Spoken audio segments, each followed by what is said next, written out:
Frank was actually very punctual. He kept it to his 15 minutes. Me. I did. Let me exercise a prerogative of the moderator here and sort of throw out the first question. It has to do with foreign direct investment. 30-some years ago, I wrote my doctoral dissertation on this topic, and basically attracting foreign direct investment is very hard. Countries compete for foreign direct investment. You all will remember President Reagan's Caribbean Basin Initiative trying to do that. As Carlos mentioned, in the private sector, in the United States and when you have particularly publicly traded companies, the first thing you do is you call your legal counsel and you say, advise me on this. I cannot imagine legal counsel advising anyone to invest in a regime like the Cuban regime, with all these issues regarding international labor organizations, with all the corruption and all that implies that you're going to have to bribe somebody in order to do business and so on and so forth. So my question, I guess, is, if they're trying to attract foreign direct investment, do they really understand the process? Do they really understand what it would take to attract FDI, or are they just blinded or doing it for other reasons?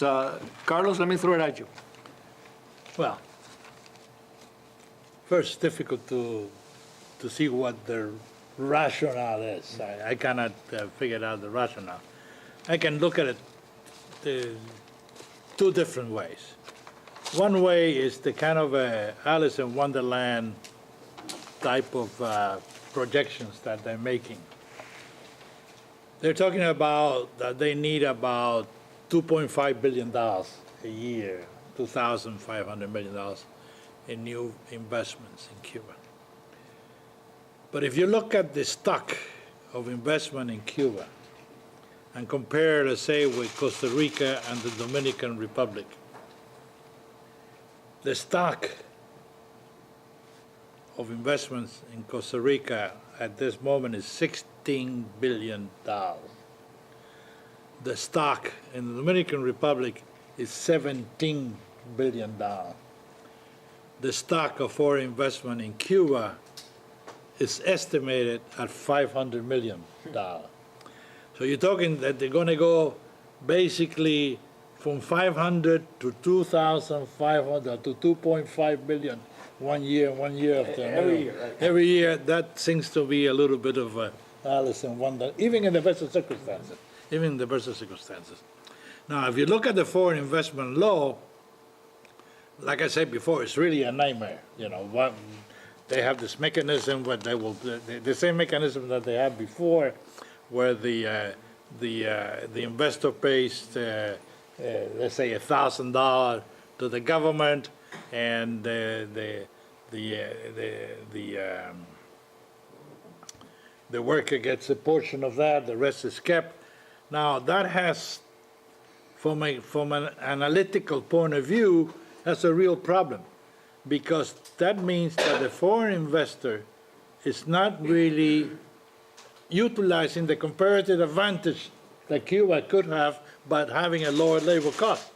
So really, they are using a system which puts the foreign investment at a disadvantage by asking them to pay international prices for labor and then paying the labor a very, very low price. So that's, from an analytical point of view, that seems to be a big problem. The other big problem is that, like you know, foreign investors don't really like to make enclave except in certain industry, like mining or oil. That's where you can have enclave. Foreign investors would like to have a system where they can use not only the infrastructure, but the other industrial infrastructure that the country has. And Cuba has very little other infrastructure of that. Now, the other it is really very generous in a way, a very generous foreign investment law. But like I said before, and like to say, I would say that they probably will attract some investors like they have done in Spain or maybe Brazil, where they get, maybe they will get even better treatment than the law has. But it's not likely, in my view, it's not likely to attract any serious foreign investors from other countries. I think Randy had a question? Yeah, good morning. Hey, congratulations, Dr. Rosell and the Institute. What a great panel you put together.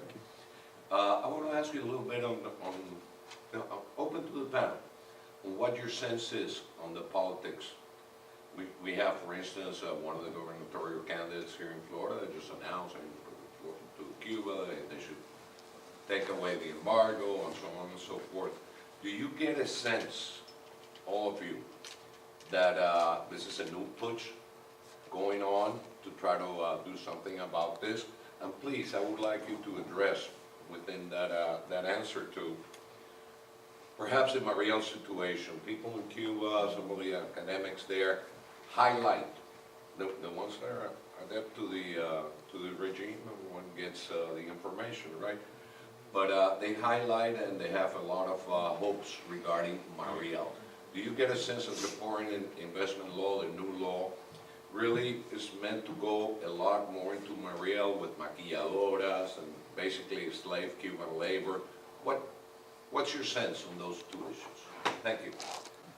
Anybody want to tackle, or Frank, or? Sure. Mario?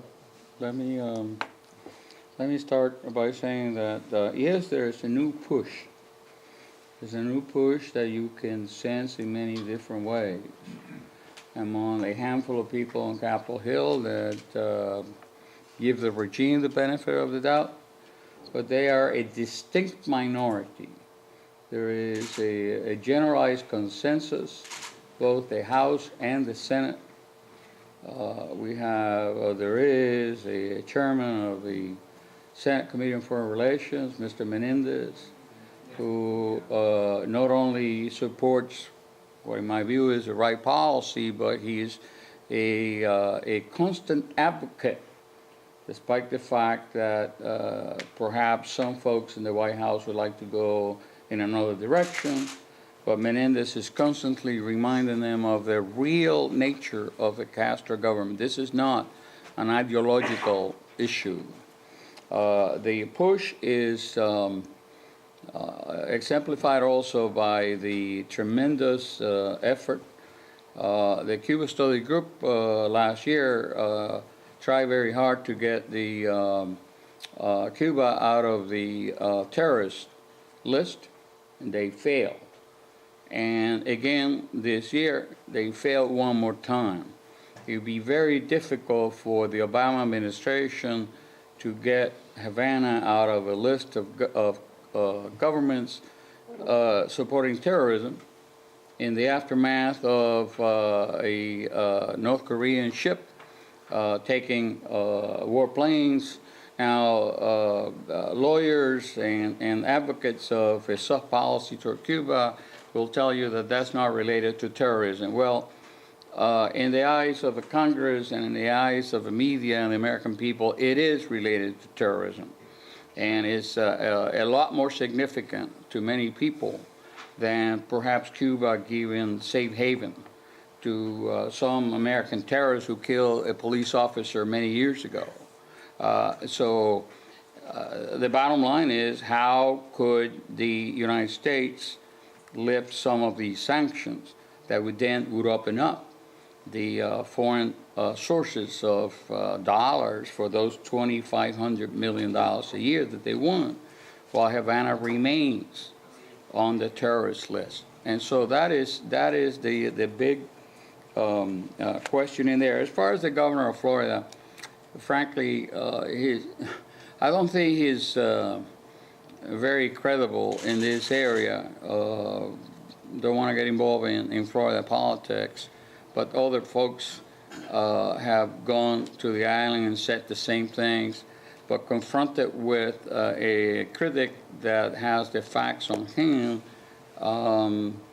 I think he's doing a disservice to himself if he finally goes to Cuba.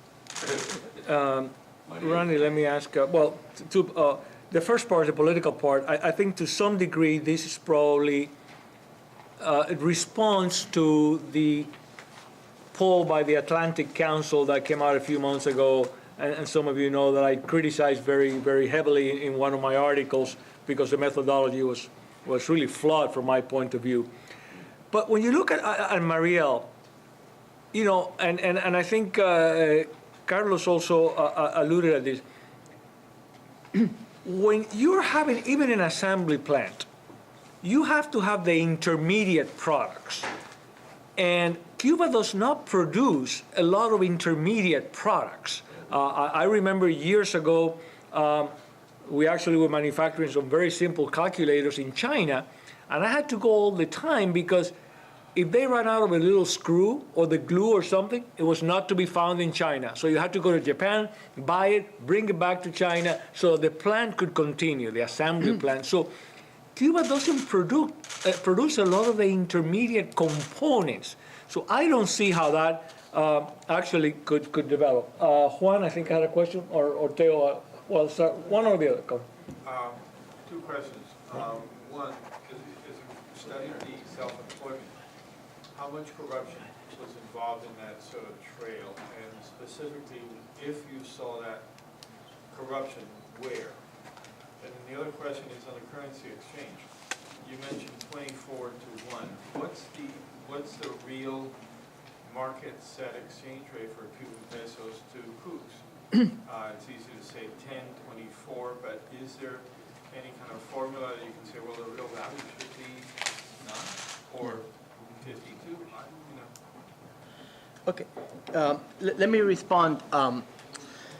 The self-employment, the corruption, I'm trying to sort of frame the question, right?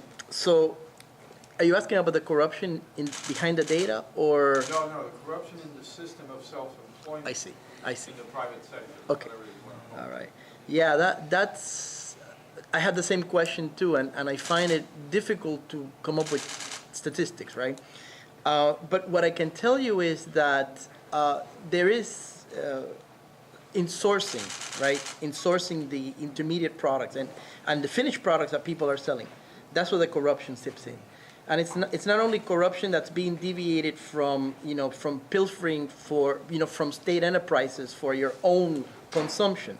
So in essence, I think your question revolves around the something that I wanted to quantify, but I find it very difficult to quantify, which is, has the amount of desvíos or pilfering increased proportionally as self-employment has increased? Anecdotally, without any statistical data, reliable data, the answer will be yes, right? Because it makes sense for people to, to source. And part of the problem, and, I didn't really have a lot of time to elaborate on it, is the lack of input market. And I read somebody who wrote a paper, one of the problems is the inexistence of fair input markets. And I wrote to the author and I said, what do you mean fair input markets? You mean markets where the price system functions, right?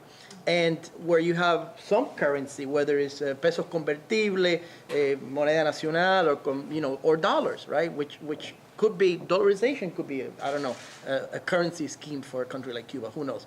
But the answer is yes. The answer is that more than likely, and there's no data anywhere published by anyone. The only anecdotal data comes from some sotto voce, from Juventud Rebelde, and they'll allude to that, which is the only paper, right, of the 5 or 6 state papers that sometimes in Trabajadores they'll throw an article, and they'll say, oh, well, but they don't associate it directly with that. But I'm presuming that the answer will be definitely yes, yeah. One, with respect to, obviously, Cuba's currency does not trade freely in the market, so you don't really have an idea. But the underlying reason why anyone would want any country's currency is the demand for the products of that country. So if the Cuban currency were to float freely, you would only want to buy pesos if you wanted to buy Cuban products. So it has to go back to what the country produces. and the desire for a country's product. If there's no desire for the products of Cuba, there will be no desire for Cuba's currency. Teo? I also have just two very quick questions related to the presentations, Jose. Thank you very much. One was during Mario's presentation, when you were talking about the not favorable activity that's taking place towards the business for the self-employment initiatives that are going on. You used the word there was limited microcredit, microfinance. Yeah. Well, okay, I would like you to tell me what, if it's limited, what microcredit, microfinance exists in Cuba? Because I know of none. Okay. So I'd love to find out. And then also, Carlos, in your presentation, you never talked about the settlement of the foreign debt that's taken place, the aggressive settlement of foreign debt. The Russians just forgave 24, 28 billion dollars. The Cubans are out there talking to the Paris Club about the settlement. If they do settle with the Paris Club, what effect would that have? What is the impact of those settlements? Those are my... Can I? Yeah. Okay, thank you for the question. That's certainly a topic that I kind of omitted, again, to be economical with time, right? So the Banco Popular de Ahorro and the Banco Metropolitano in Havana offer microcredit, microloans, and they began to offer these microloans for construction or repairs of home properties, right? And so the real story is that these microloans, you fill an application, you go to the Banco Metropolitano, the rest of the country, the Banco Popular de Ahorro, you go through a process, but there's no FICO system of credit score, right? So the question to me as an economist right away came like, what are the lending standards? So I researched the lending standards, couldn't find much about that, all right? What I only found was that these could be in small amounts, and we're talking, if you convert them to dollars at the exchange rate, we're talking the average loan is about $55. So construction, and if you know Cuba, what I like to tell people, the real Cuban economy, $55 doesn't get you much in terms of home construction or improvement or anything like that. The other interesting aspect of microcredit and microfinance is that the one for home improvement and for personal loans for small businesses is not collateralized by real property, by residential real property. And the government says, well, we're good. We're not going to do what the evil capitalists do, which is, lend to people, subprime lending and predatory lending and so on, right? And then you get on the agricultural side, which is where most of my research centers about agriculture, right? So that's where you first get microcredit for agriculture. And there they got a little bit more sophisticated. So there the microcredits, the microloans for the beneficiaries of the Decree Law 259 and 300 are collateralized by future projected production. So there's a little bit of collateral there. But again, the amounts are very small. And the entity, there's no Banco de Fomento de Crédito Agrícola Cubano or nothing like that privately owned. There's just it comes from those two banks, from the Banco Popular de Ahorro and mainly from the Banco Popular de Ahorro. One final comment, and I'll be very brief. For agricultural microcredit, you have to go through the ANAP. Okay, so you have to, it's not just, and you have to have a record, a credible record, and I believe is 3 harvests of proven records of production to qualify. So that's the only lending standard that I found. So I give you sort of an inconclusive story, but that's where we are. Okay. Well, two things. First, on the currency issue, like Ansel said, we don't need to know what the rate is. But what you would do in a normal country, you can do it one way. You can let the rate float. That's one way. Another way, that would be very hard. Another way is to manage the float. And depending on how much, once you move the exchange rate, you're likely to get either more foreign investment, more remittances. You're likely to sell your services, not only goods, your services. When the inflow is likely to be larger, So you have to manage the rate. It will be very difficult for any country to just, let it float completely. And if you do it correctly, if you do it within a macroeconomic framework, and you get some assistance from the IMF and the World Bank, then you get a stock of besides the flow, you get a stock of foreign currency that you can deal with and manage flow. So is it 24 to 1? I don't know. It's not 24. It's not 1 to 1 either. It's somewhere between there. Somewhere between. On the question of the foreign debt, yes, there has been some negotiations with the Russians, and very fruitful negotiation. The Japanese basically le dieron una quita de $1.4 billion, and I think the French are doing. That's likely to have an impact, but not much on an impact unless you have again, I go back to, a proper economic framework, macroeconomic framework. We don't know really, again, what the foreign debt is.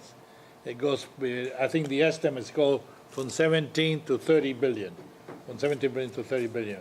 But if they have successful negotiation with the Paris Club, yeah, that will have a great impact, because that will open up a lot of the credit and stuff like that.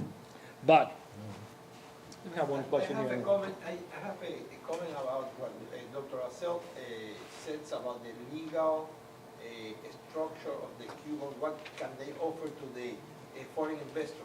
They don't have an independent judiciary system, and in the case that there is a litigation, who's going to put the money there? And if there is any problem with the Cuban government, it's going to be an independent judicial court what they is going to decide in favor of the Cuban government or the investor. This is crazy. This is one comment. And to Carlos Quijano, one question. If the foreign investor, let's suppose in Mariel, invest for a factory, and they are not allowed to hire people directly.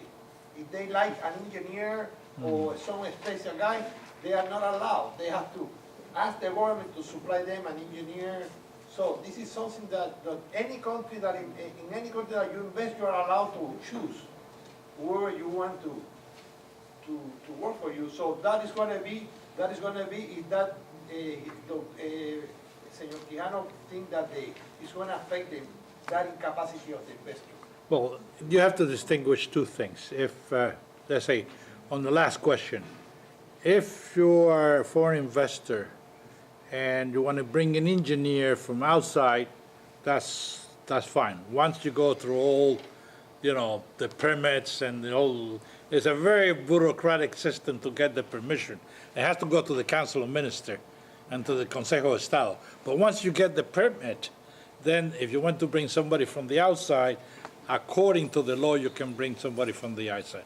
But if you want to hire a resident, not necessarily a Cuban, a resident of Cuba, you have to go through the system of the government employing you, and then they pay you in pesos, and they get the transaction in dollars or whatever currency they're dealing.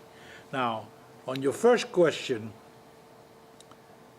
you're correct, of course, but in this law, they have also created a different type of mechanism. If there is a problem, then you go to the local judiciary system, and you can go a system all the way to the Supreme Court. However, they do have set a system of international arbitrage. In other words, if a foreign investor goes to Cuba, gets into a conflict with somebody, they have to go first through the Cuban laws. Once they don't get a favorable treatment on the Cuban law, they still can go to an international arbitrage system. Let it be the International Chamber of Commerce, whatever they decide to. But you're right, there is no such a thing as, the foreign investment law is it's basically a copy, in a sense, of the foreign investment law that the Taiwanese and the Chinese developed many years ago, to have an enclave in order to have foreign investors in that enclave. Carlos Alberto Montaner defines the system as el Estado proxeneta, which is a very, very good way of defining the system, how it uses that. Yeah, two quick comments. One, I think it was Juan Tamayo who, some time back, reported on a Canadian investor in prison in Cuba. So it's not only a question of dollars and cents. If you're an investor, you go to Cuba, you end up with some kind of difficulty. Don't assume that you're in Madrid where you get a lawyer and you might go out on bail or something. That's something that I think investors need to take into account. And the other thing on Mariel, Mariel will have a great potential, but not now. A great potential once the American market, that's a comparative advantage of Cuba, is open, then yes, Mariel would mean something. But in the absence of an American market, Mariel has one good thing for the Cuban government. That's where the North Korean ships come by, and that's where the missiles and the airplanes on that ship were put on the boat. And I know that there's some international agencies looking at previous North Korean ships going through Mariel. So that's I think important to keep in mind. I think we had a question, yeah, sir. Anyone in the panel, has anybody tried to gauge the effects of the I'm sorry, I can't hear. Has anybody tried to gauge the effect of the underground economy in Cuba? You know, So try to measure it. I don't know if you have tried to. There are several studies doing that. But nothing conclusive yet. Nothing conclusive, meaning we know it's there, but no one can really stand up and say this is for sure the true value of it. But there are plenty of studies about the underground economy. The other thing is also that these numbers that are here don't include the underground economy because technically these are legally registered self-employed workers. So, right. So, but we know that there are many more, right? Those many more is a discrepancy that you see in the data. If you add up the numbers, the total self-employed and cooperatives don't add up to the private sector. So there's an estimation of the size in terms of people. So you can measure the underground economy in terms of the number of employment in the underground economy. You could measure it in terms of the output generated by the underground economy, and then you could measure it in terms of the flows back and forth from the underground economy to the formal economy. So there's studies, but no one really can tell you, is it 20% of GDP? Is it 30% of the labor force? No real hard data on that. We also know that a big chunk of the self-employed were previously in the black market. Yeah. So this is a way of the government to bring them out into the open. Yeah, that's right. Young lady, you had a question? Yes, I wanted to ask all the panel members, how much inflows of foreign exchange can bring to the Cuban government its latest policy to export teachers and nurses and engineers and whatever to Brazil? Because so far they have done it to Venezuela and Africa, I think some African countries, but nowhere else they have done it with so much success as the Venezuelan episode that I'm sure that they fear it can end soon and in a very bad form, so they are preparing. But do you think that this maneuver is going to produce to them the same inflow of foreign exchange that Venezuela is producing right now? I mean, the pimp state, to use the, it's one of the largest, if not the largest source of foreign currency for Cuba. I don't know if you want to expand on that. The first thing to say about that is Cuba doesn't publish balance of payment figures, so really we're guessing at it, basically. I think for the last several years, the remittances and services had really increase more than exports.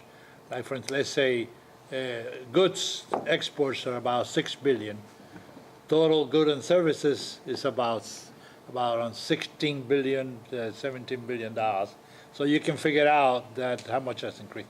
Is it likely to increase more in the future? I doubt it very much. It's not likely to.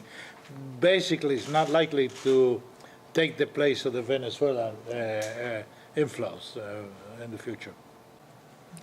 Let me make a comment here, going back to the foreign direct investment, whether Cuba can attract or whether it's going to be successful.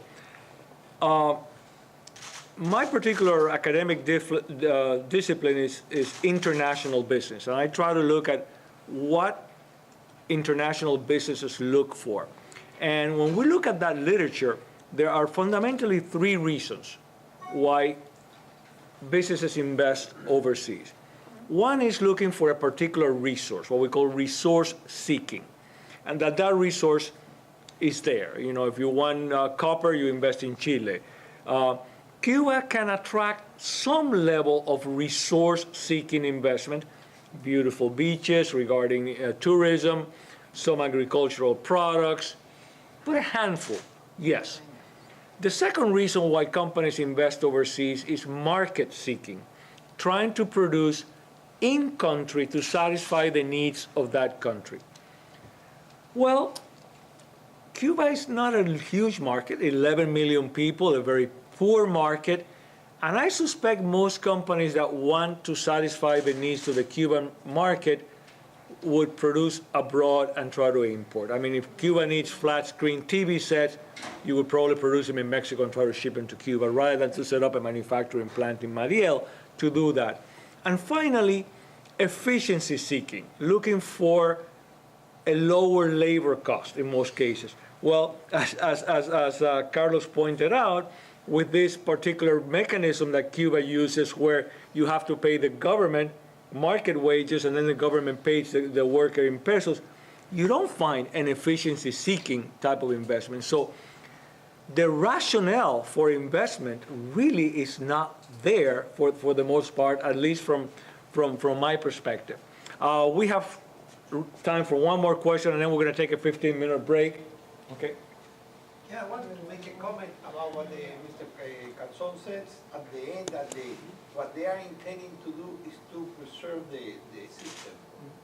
And because my experience, I have been, I have an office in China for 25 years, and I see that their reforms intended to preserve the system, and they have been successful, but in reality, they didn't want to preserve only, they wanted to enhance to the life and to increase the level of life of the Chinese people, and their intention is to take China to a level, China and their people to a good level of living. In the case of Cuba, they do try to preserve the system, but the system is not a socialist system. It's a system of a family who wants to preserve their privilege, and they have the blood in their hands, so they don't want to be derrogated, as se dice, derrogados, and be in front of a tribunal. So what they are trying to do is preserve their system of mistreating the Cuban people. Well, one way to illustrate. That's it. And that's why in the presentation of González Corso, he said the Foforera repair, things like that, because they are not interested in increasing the standard of living of the Cuban people. They just want to keep it like that. The Chinese reforms were far, far more profound than the reforms that General Castro has introduced. But perhaps just as importantly, when Deng Xiaoping introduced reforms in China, I guess 40 years ago now, he introduced those reforms with also a change in mindset. You may recall that he made the now famous quote of, "To get rich is glorious." General Castro has made it clear that the accumulation of wealth will not be permitted. So we do have a dramatic difference between the two. One more. Woman, I just wanted to answer. I usually don't get involved into political question, but I want to address your issue. We've seen this Kabuki theater before, many times. So, the government saying one thing, the government saying another thing. But when the chips are down, once, at least with this government, the government is very clear of what the policies is. The policies, actualización del modelo, that basically. And some of the internal critics have it very clear too. It's a kind of a state capitalism system with a very, very small private sector, permitted private sector, as long as it doesn't get out of hand. That's the model. And once the chips are down, I don't think there's not likely to be any doubt of what the issue is, okay? All right, let's take a 15-minute break, and then we'll reconvene on the political side of things. Thank you. Thank you.